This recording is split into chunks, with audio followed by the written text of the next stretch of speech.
Top of the morning, good people. Happy Monday. Welcome to another edition of Double Innocence with your boy E-Dub, gem dropper, showstopper. Well, the Olympics are finally over.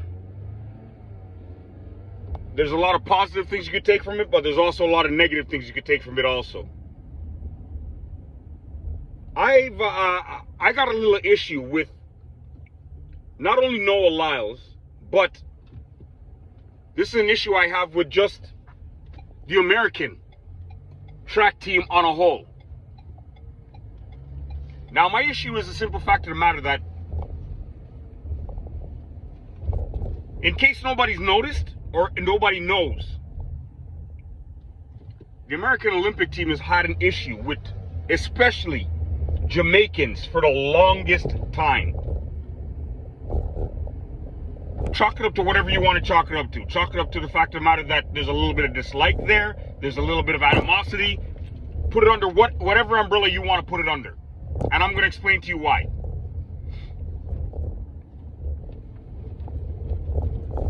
The Jamaicans have been kicking the United States American team's tails for years. We're not even going to get back into the way back in the days of the Donald Corey and all that kind of stuff or whatever the case. Forget about that. Let's just talk about Ben Johnson. He ran for Canada. Where was he born? Donovan Bailey. He ran for Canada. Where was he born? And then we don't have to talk about Usain Bolt. We all know where that man was born. He wore his color and his flag with pride. So, you ever notice anytime the Americans, anytime they win, the whole world knows about the fact of the matter that they won. They're rock stars. But every single time one of them get beat, it's always a reason for them getting beat. It can never be just the simple fact of the matter that, yeah, you know what? I got beat by a better man today. It could never be that. There's always an excuse behind it.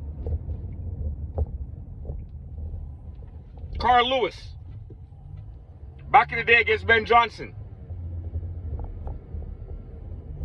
The whole world knew that everybody in that heat was on the same juice.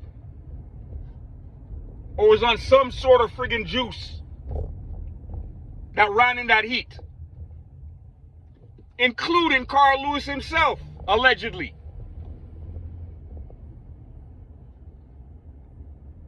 But because Ben Johnson whacked the entire field, what do? They point the finger. Oh, they cry foul, the whole bit. The rest was history. Donovan Bailey had to go through that whole stupid talk about who's the fastest man in the world against Michael Johnson. Where before that, everybody always knew whoever won the 100 yards was considered to be the fastest man in the world. But now they want to change the rules. They want to change the dynamics. Because what? Because of the fact of the matter that it was a Canadian that was holding that title. So they set up that match where Donovan Bailey whacked Michael Johnson. Michael Johnson didn't finish the race. He pulled up with a hamstring. Because it was his hamstring. It couldn't be the fact of the matter that you just got beat by a better man. It couldn't be that.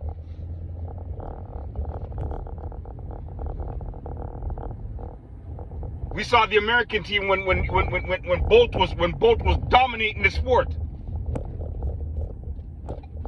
The Gatlins of the world and all those guys that cried foul every chance they got when they got their tail whooped. Gatlin wasn't so bad. He was one of the better ones. He took his beating like a man.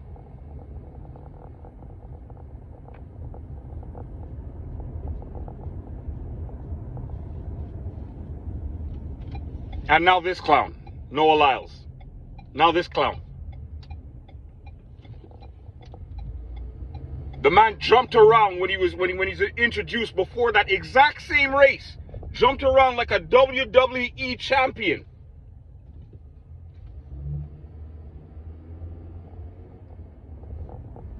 then gets his tail whacked and blames it on,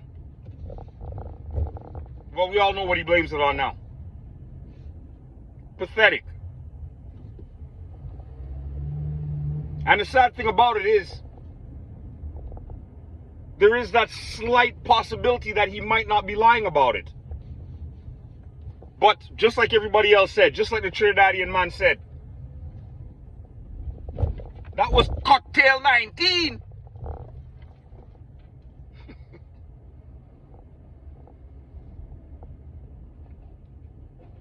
That was cocktail 19. That's what that was. Because really and truly, if you were actually that sick, then you should have been in the race, period. That's all there is to it. So, you know what? If you want to use that as an excuse to make yourself feel better, knock yourself out. The bottom line is, to everybody else in the world, you got your tail handed to you. Period. Noah Lyles. And the same way you can run your mouth off when you win is the same way you should be able to take your beating like a man. Even if you want to be one of today's men.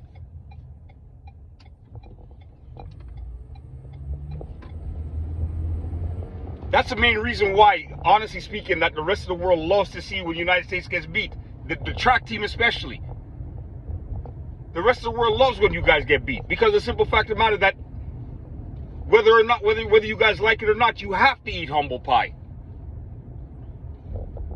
It's a humbling experience. Everybody else has to go through it. Why shouldn't you? Oh, Laws, you're pathetic, man. My boy from Botswana, he said it best. He'll never be the face of track and field because he's not as loud and arrogant as Noah Lyles. So in that praise that he's giving you, he's smart enough to take a couple shots to see the type of individual that you are, because all you do is run your mouth.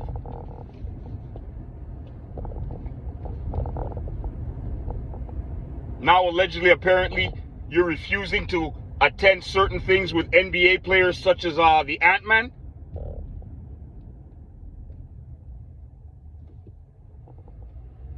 You think you're on that type of pedestal? Man, forget you, man. You're a joke.